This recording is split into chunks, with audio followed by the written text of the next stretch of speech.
Passons maintenant à la Jeune Chambre de commerce, puisque nous accueillons un nouveau chroniqueur à l'émission, qui est Ryan Hillier, le président de la Jeune Chambre de commerce, qui nous parlera donc des jeunes entrepreneurs à Montréal et des femmes d'affaires. La Jeune Chambre de commerce, c'est 1660 membres, 200 bénévoles et une centaine d'événements par année. Bonjour. Bonjour. Peut-être nous expliquer un peu la structure, la mission de cette Jeune Chambre? Effectivement. Donc, la mission de la Jeune Chambre de commerce de Montréal, c'est vraiment d'accélérer le développement professionnel de la relève à Montréal. Oui. C'est, comme vous le disiez tout à l'heure, 1600 membres qui sont des professionnels, des entrepreneurs, des travailleurs autonomes et des cadres. On a une structure selon laquelle on a 200 bénévoles, 6 employés à temps plein et chaque année, on présente à peu près une centaine d'initiatives et d'activités dans toutes sortes de différentes sphères qui vont venir aider. C'est une fois tous les 3 jours, là. Ah, c'est vraiment plusieurs fois par Oui? semaine, là, puis ça couvre toutes sortes de différentes catégories d'événements, là, le réseautage, le développement professionnel, l'entrepreneuriat, les grandes conférences. C'est vraiment tout un amalgame d'outils pour les jeunes d'aller accélérer leur carrière. Mais justement, parlons-en de cette jeunesse que vous représentez. Qui est-elle et quels sont ses besoins?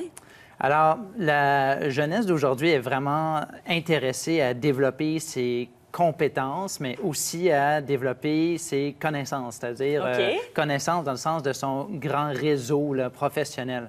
Alors, les gens viennent surtout nous voir pour, de la formation, mais aussi pour qu'on les mette en lien avec d'autres professionnels et entrepreneurs de leur âge, mais aussi des mentors, des gens d'expérience qui vont venir les appuyer dans le développement puis leur cheminement de carrière. Est-ce qu'il y en a beaucoup des gens qui sont intéressés à devenir mentors?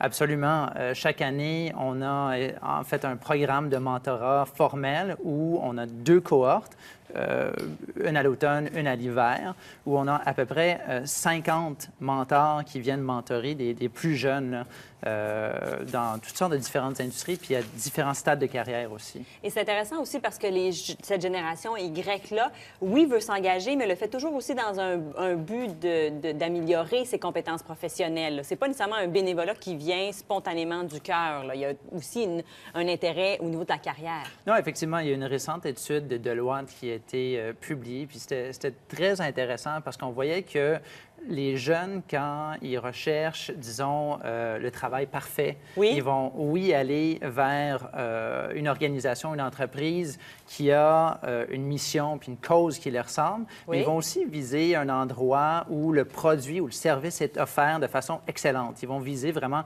l'excellence dans ce qu'ils vont faire. Alors, c'est à la fois, cette mission de changer le monde puis d'aider les gens autour d'eux, mais aussi une notion d'excellence dans ce qu'ils font.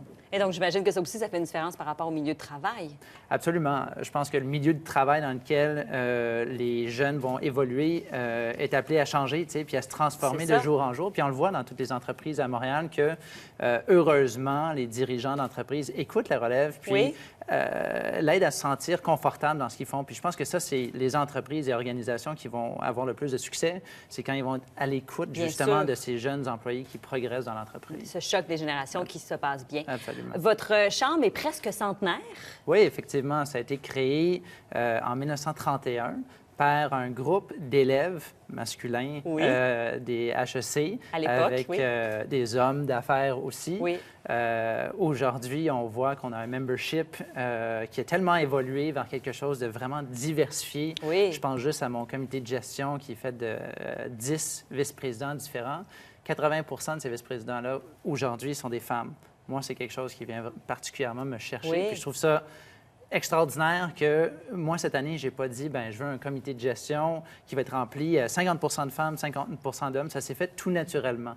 Je suis allé chercher les meilleurs candidats, puis je suis tombé sur 8 femmes sur 10. Quand même, c'est intéressant, oui. Ah, effectivement, ça montre que comme société, comment on progresse. Puis ça montre que la Jeune Chambre de commerce de Montréal, c'est vraiment un endroit où on est à la fois ouvert, mais on encourage ce genre de changement positif. On était vraiment la première jeune chambre de commerce à ouvrir ses portes aux femmes. Ça fait quand même un bout, là. On s'entend. Mais toujours dans cet esprit de rendre l'organisation la plus inclusive possible. Parlez-nous des événements, parce qu'on en parlait en début de chronique. Vous parliez beaucoup de réseautage. Vous avez vraiment différentes choses à proposer.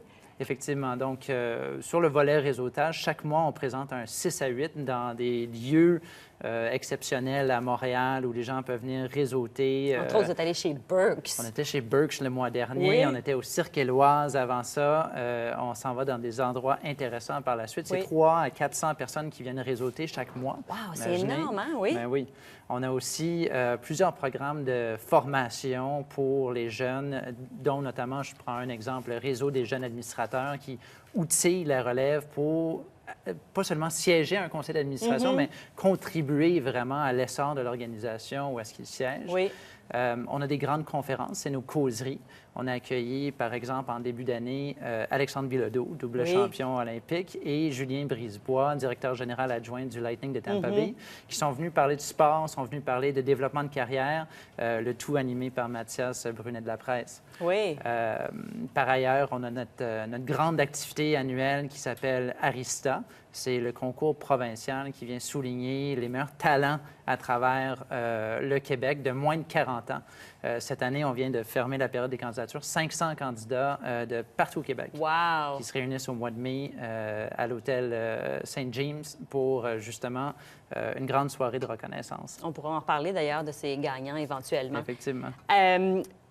La Chambre de commerce, évidemment, se pose des questions sur certains enjeux montréalais. Rapidement, quels sont les dossiers sur lesquels vous travaillez? Cette année, on a été très actifs en matière d'affaires publiques. On a parlé du projet de loi 3, on a parlé du dossier de la ville intelligente. Puis cette semaine, bien, c'est les journées de la persévérance scolaire. Oui. On vient, il y a quelques minutes, justement, sur le fil de presse, de prendre position à l'effet que ça nous prend plus d'entrepreneuriat dans nos écoles pour aider les jeunes en difficulté à persévérer dans leurs études puis dans leur parcours. Bien, merci beaucoup de nous en parler. Donc, si on veut se tenir au courant de ce que vous faites, évidemment, on vous suit sur les médias sociaux ou sur votre site Web. Et nous, on se reverra dans un mois. Absolument. Merci. Merci à vous.